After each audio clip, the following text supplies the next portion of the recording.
The sun dipped lazily into the Milan skyline. A soft golden light bathed the rooftop, the wind playing with white linen umbrellas and whispering through potted olive trees. Adrian stood by the edge, arms folded, heart uneasy. He turned as soft footsteps approached. Vivi. She wore no makeup today, just her raw and steady. She looked tired but beautifully strong. Adrian muttered, "You shouldn't be here." Vivi said softly, "Neither should you. But we both are." He couldn't hold her gaze. She sat across from him, placing a folded document on the table. It was a photocopy of a court summary, his father's case file. She continued, "June found the old news that happened to you, father," and Clara Jensen looked up. "And Dorian confirmed us. Your father was used, Adrian. Just like you. Dorian wasn't your enemy. Vescari was always pulling the strings." Adrian's throat tightened. His hand hesitated before reaching for the paper. "I always believed he was guilty, but I needed someone to blame. Dorian was the face I saw in my nightmares. Because it's easier to be angry than broken." That hit him like a chord. He looked at her, this girl who should have run from him. "Your father didn't deserve what happened to him. And you don't deserve to carry his shadow. But Adrian, you can't live in this lie anymore. Not when it's hurting you. Not when it's hurting us. A beat. Why are you still here, Vivi? After everything?" She exhaled, tears clinging to her lashes but never falling. "Because I know what it's like to be left. To feel unworthy. And I won't do that to someone who's trying to fight their way back." Adrian finally cracked. He looked away, jaw trembling. He gripped the railing with white knuckles, breathing hard. Anger, shame, grief crashing through him.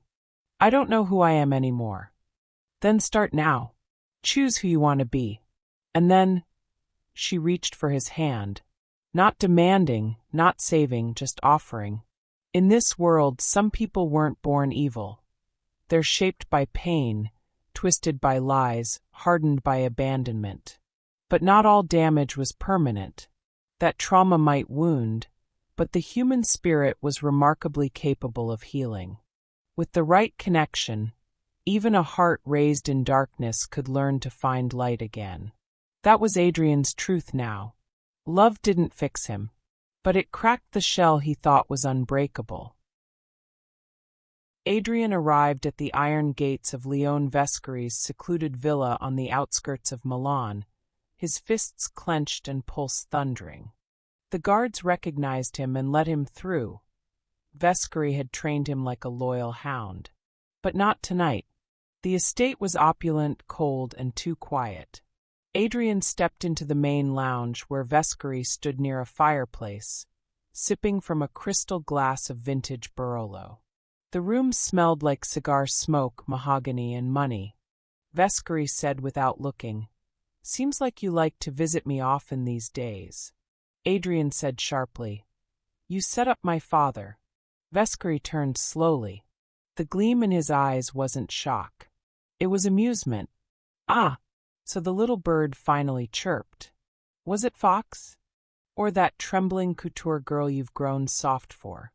Adrian took a step forward, every nerve in his body lit. "You used me. For years. Trained me like a weapon, and made me believe my father was a criminal. But it was you. All along. Your father was a fool who got in my way. You were just convenient. Like all things that are broken and need purpose." Adrian's jaw tensed. His hands were trembling. "I'm going to take you down. I swear it." Vescari walked toward him, slow and controlled, his voice like velvet and poison. "No, figlio. You're going to get your punishment. For being emotional. For choosing love over legacy. And for threatening me in my own house." He raised his glass. "There will be a punishment for you. Just reminding." He snapped his fingers. Two guards emerged from the hallway behind Adrian. "Armed. Ready." Vescari said casually, "Get him out of here." Adrian's eyes blazed. He knew what was coming, and he didn't care. because now he finally knew the truth, and he wasn't afraid anymore. The morning light hadn't even touched the curtains when June's phone buzzed. Then the hotel landline. One after another. Notifications, missed calls, panicked texts. Vivi, half asleep, blinked herself awake at June's gasped, "Oh my God. What is it?" Vivi mumbled, but she already had a pit in her stomach. June turned on the television. The breaking news banner sliced through the screen like a blade. Fashion Foundation fraud scandal rocks Milan. Influencer Vivian Cross implicated. The footage was brutal. Glimpses of Vivi at the auction, smiling, wearing the couture gown. Her name boldly printed in captions below a voiceover that painted a scandalous tale. Misuse of donor funds, luxury spending, forged records. Matteo Artari's photo followed, side by side with Vivi's, as if they were co-conspirators. This is a lie. Vivi sat up, heart racing. "I haven't even been active on the board yet. I didn't sign anything." June put a trembling hand on her shoulder. "They don't care. It's out there now." Across the city, Dorian read the same headline with a clenched jaw. He already knew who was behind it. Leon Vescari had struck. In his penthouse, Adrian's breath caught in his throat as the screen flashed Vivi's photo. Vescari's voice echoed in his mind from the night before. "You wanted your own punishment, Adrian? Consider this a masterpiece of pain. Let's see how well you protect the ones you care about when their world starts to crumble." Adrian punched the wall, his knuckles splitting, blood trailing down his wrist. He couldn't breathe, not out of pain but helplessness. The whole world was watching, and only those closest to Vivi knew. This wasn't just scandal. It was war. The atmosphere in the hotel suite was tight with tension.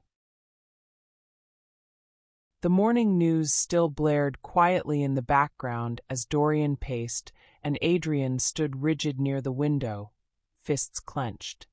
Vivi sat curled up on the sofa, phone untouched, her eyes fixed on a blank spot on the floor. A knock came. June opened the door, and there stood Matteo Artari, pale, disheveled, and clearly weighed down by guilt. "I need to speak to all of you," he said quietly, eyes flickering toward Vivi. The room fell silent as Matteo sat down, wringing his hands. "I need to confess something. I may have caused this without realizing it." Everyone turned to him. Dorian narrowed his eyes. "Go on." Matteo took a breath. The day before the auction, someone delivered a black envelope to the foundation office. Inside was €1,000,000. Cash. No note, no name, just the money. He glanced at Vivi. "I thought it came from you, or your father. I assumed it was your way of buying your way into the board. Honestly, Vivi, you have influence, but you're still new to the scene. The foundation is elite. I thought you just really wanted in." Vivi shot up. "Apparently I didn't. Neither did my dad. Why would I need to bribe my way into something like this, no offense?" Matteo looked ashamed. "I didn't ask. I was told not to." An anonymous message followed the delivery. "Do not question it. Accept her. Stay quiet." Dorian's face turned stone. "You didn't report this?" "I was warned. The message said I'd be in danger if I spoke out. And it was €1,000,000. I kept it. I told myself it wasn't so bad. Vivi on the board would help the image anyway."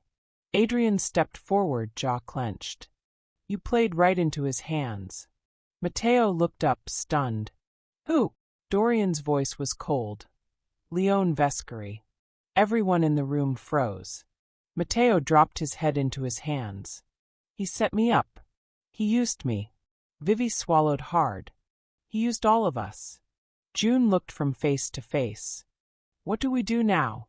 Dorian's voice was grim. "Now we dig in. Now we clear Vivi's name.